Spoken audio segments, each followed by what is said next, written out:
Think big for better career. সফল হওয়া শুধুমাত্র ইচ্ছা শক্তির বিষয়। আমি বিশ্বাস করি এই ভিডিওটি শোনার পর সফল হওয়ার জন্য আমাদের নিজেদের প্রতি আত্মবিশ্বাস অনেক বেড়ে যাবে। জীবনে এখন পর্যন্ত অনেক কঠিন কাজে আমরা শুধুমাত্র ইচ্ছা শক্তি প্রয়োগ করে ইতিমধ্যেই বিভিন্নভাবে সফলতা অর্জন করেছি, কিন্তু তা নিয়ে কখনো বিশ্লেষণ করিনি। এরকম একটি বিষয় আজ আপনাদের সাথে উদাহরণ সহ আলোচনা করব। প্রিয় শ্রোতা, আপনি যদি নিজের জীবনে পরিবর্তন আনতে আগ্রহী হন, অনুরোধ রইল শেষ পর্যন্ত সম্পূর্ণ ভিডিওটি শোনার। ভিডিওটি শুনে যদি আপনি উপকৃত হন তবে আপনার পরিচিত জনদের সাথে শেয়ার করুন, যাতে তারাও উপকৃত হয়। সফলতার জন্য অনেকগুলো সূত্র বা পদ্ধতি আছে। আমরা সচেতন বা অবচেতন ভাবে প্রতিনিয়তই তা প্রয়োগ করে চলেছি, কিন্তু বিষয়টি হয়তো ওইভাবে কখনো লক্ষ্যই করিনি। তার মধ্যে একটি হচ্ছে 3D ফর্মুলা। আমরা সচেতন বা অবচেতন যেভাবেই হোক না কেন এই 3D ফর্মুলা প্রয়োগ করে ইতিমধ্যেই কিছু কিছু জায়গায় সফলতা অর্জন করেছি এবং অপেক্ষায় আছি পরবর্তী সফলতা অর্জনের জন্য। 3D ফর্মুলাটি হচ্ছে: প্রথম ডি ডিসিশন, দ্বিতীয় ডি ডিসিপ্লিন এবং তৃতীয় ডি ডিটারমিনেশন। আমরা অভ্যাসগতভাবে সকালবেলার নাস্তা, দুপুরের খাবার, বিকালের নাস্তা এবং রাতের খাবার খেতে অভ্যস্ত, কিন্তু যখন রমজান মাসে রোজা শুরু হয় তখন মুসলিম সম্প্রদায়ের লোকজন সিদ্ধান্ত বা ডিসিশন গ্রহণ করেন যে তারা আগামী 1 মাস রোজা পালন করবেন এবং এজন্য তারা একটি নিয়মের বা ডিসিপ্লিনের মধ্যে চলাফেরা করবেন, যেমন তারাবির নামাজ পড়া, সেহরি খাওয়া, সূর্য অস্ত যাওয়ার পর ইফতারি করা ইত্যাদি। এই যে সেহরি খাওয়া থেকে সূর্য অস্ত যাওয়া পর্যন্ত দীর্ঘ কঠিন সময় 29 থেকে 30 দিন পানাহার থেকে বিরত থাকার দৃঢ় প্রত্যয়, এটাই ডিটারমিনেশন। রোজা সম্পন্ন করার জন্য বা লক্ষ্য অর্জন করার জন্য যতই প্রতিকূলতা আসুক না কেন সব কিছুই অতি সহজে মেনে নিয়ে লক্ষ্যের প্রতি অবিচল আস্থা রোজা পালন করার কাজকে খুব স্বাভাবিক এবং সহজ করে দেয়। এটা সম্ভব হয় শুধুমাত্র দৃঢ় মাইন্ডসেটের কারণে। যখনই রমজান মাস শুরু হয় বা যারা রোজা রাখতে আগ্রহী, তখন তাদের ব্রেন তাদেরকে এই তথ্য প্রদান করে যে যতই বাধা বিপত্তি আসুক না কেন সেহরি খাওয়ার পর এবং সূর্য অস্ত না যাওয়া পর্যন্ত কোনো অবস্থাতেই কোনো পানাহার করা যাবে না। এই দৃঢ় সংকল্পই বা ডিটারমিনেশনই রোজা রাখার মতো কঠিন কাজকে অনেক সহজ করে দেয়। আর এই দৃঢ় সংকল্প বা ডিটারমিনেশনের মূল ভিত্তি হলো নিয়মানুবর্তিতা বা ডিসিপ্লিন এবং সঠিক সিদ্ধান্ত বা ডিসিশন। কোনো ব্যক্তি যদি কোনো কাজ করার জন্য সঠিক সিদ্ধান্ত গ্রহণ করে একটি নির্দিষ্ট নিয়মের মধ্যে চলে এবং লক্ষ্য অর্জনের জন্য দৃঢ় সংকল্পবদ্ধ থাকে, তবে জীবনের কোনো না কোনো সময় তার সফলতা আসবেই। কারো কারো ক্ষেত্রে সেটা তাড়াতাড়ি ঘটে, আর কারো কারো ক্ষেত্রে সেটি একটু দেরিতে ঘটে, কিন্তু সফলতা আসবেই।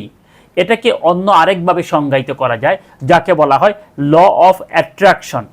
অর্থাৎ কোনো মানুষ যদি মনে প্রাণে আবেগ দিয়ে কোনো কিছু প্রত্যাশা বা আশ করে এবং সে প্রত্যাশার প্রতি যদি তার বিশ্বাস বা বিলিভ থাকে, তবে তা প্রাপ্তির বা অ্যাচিভ করার সম্ভাবনা অনেক বেড়ে যায়। হয়তো কেউ কিছুকাল আগে অর্জন করবে আর কেউ কিছুকাল পরে, কিন্তু অর্জন হবেই। এতক্ষণ রোজা পালন করার উদাহরণটি দিয়ে সফলতা বা লক্ষ্য অর্জনের যে আলোচনাটি করা হলো, প্রতিটি সফলতা অর্জনের ক্ষেত্রে এই একই সূত্র। আবার এর কোনো ব্যত্যয় হলে ব্যর্থতাও তখন স্বাভাবিক ঘটনা হয়ে দাঁড়ায়। তবে এই সফলতা বা লক্ষ্য অর্জনের জন্য সবচেয়ে গুরুত্বপূর্ণ বিষয়টি হচ্ছে কোনো অবস্থাতেই কোনো কাজ বা পরিশ্রম করার ক্ষেত্রে অজুহাত দেখানো যাবে না। আমি আবারও বলছি, কোনো কাজ বা পরিশ্রম করার ক্ষেত্রে কোনো অবস্থাতেই অজুহাত দেখানো যাবে না, বা যে কাজ এখনই করা সম্ভব তা পরে করব বলে ফেলে রাখা যাবে না। কাজের ক্ষেত্রে অজুহাত এবং দীর্ঘসূত্রিতা বা গড়িমসি মানুষের সফলতা অর্জনের ক্ষেত্রে সবচেয়ে বড় বাধা। মনে রাখতে হবে, কাজ করার জন্য একটি কারণই যথেষ্ট, যে আমাকে কাজটি করতেই হবে।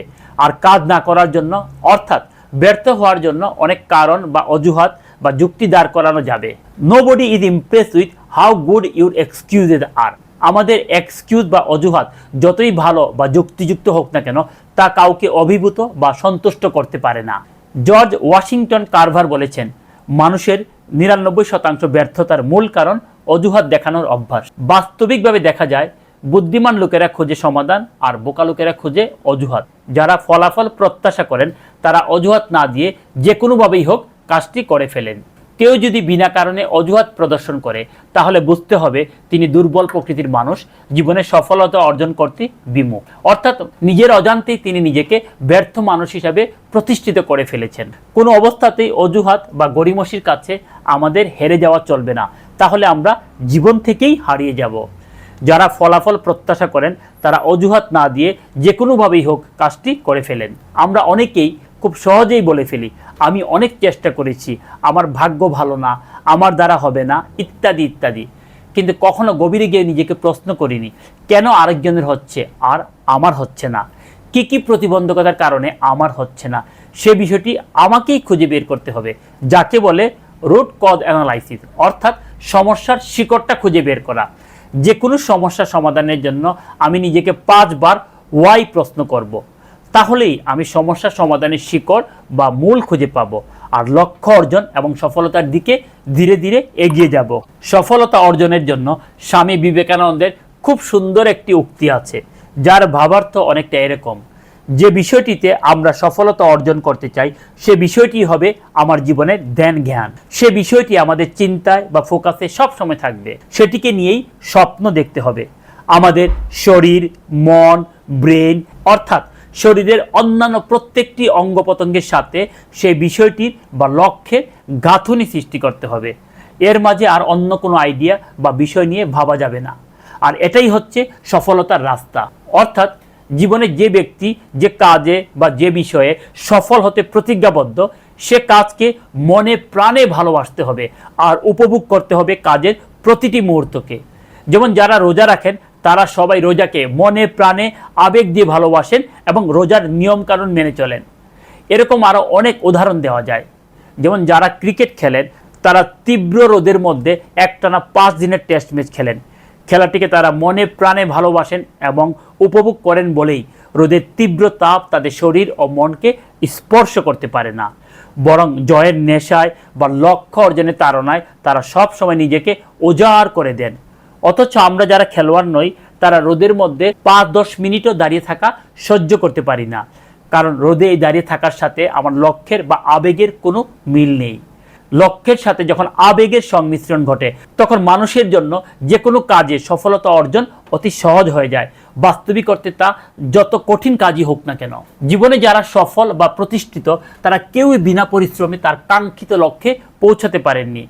আমরা শুধু সফল মানুষদের সফলতার অংশটুকুই জানি, কিন্তু সেখানে পৌঁছানোর জন্য তারা কীরকম প্রতিবন্ধকতা অতিক্রম করেছে সেই অংশটুকু আমাদের নিকট অজানাই থেকে যায়।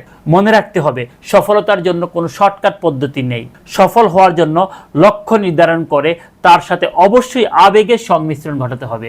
লক্ষ্যের সাথে যখন আবেগের সংমিশ্রণ ঘটে তখন মানুষ ভালো লাগা থেকে তার সর্বোচ্চ ভালো কাজটি করে যায়, আর এভাবেই ভালো লাগার কাজটি তাকে প্রতিদিনই উঁচু থেকে আরো উঁচুতে নিয়ে যায়। তখন তার কাছে লক্ষ্যে পৌঁছানোর সময়ের ব্যাপার হয়ে দাঁড়ায় মাত্র। আর হ্যাঁ, আরেকটি কথা, সফল এবং সার্থক হওয়ার জন্য আমাদেরকে অবশ্যই কমফোর্ট জোন পরিত্যাগ করতে হবে। আমি আবারও বলছি, অবশ্যই কমফোর্ট জোন পরিত্যাগ করতে হবে। পরিশেষে বলবো, জীবনকে সফল ও সার্থক করার জন্য সবসময় লার্নিং মোডে থাকুন এবং যা শিখলেন তা বাস্তবে প্রয়োগ করার চেষ্টা করুন। ভিডিওটি থেকে যদি আপনি কোনোভাবে উপকৃত হয়ে থাকেন তাহলে লাইক করুন এবং কমেন্ট বক্সে আপনার মূল্যবান পরামর্শ দিন। এরকম লাইফ চেঞ্জিং ভিডিও সবসময় পাওয়ার জন্য সাবস্ক্রাইব করে বেল আইকনটি প্রেস করে রাখুন, যাতে করে এই চ্যানেলের সব ভিডিও সহজেই আপনার নিকট পৌঁছে যায়। আপনাকে অনেক ধন্যবাদ এতক্ষণ ধৈর্য ধরে ভিডিওটি শোনার জন্য। Think big for better life.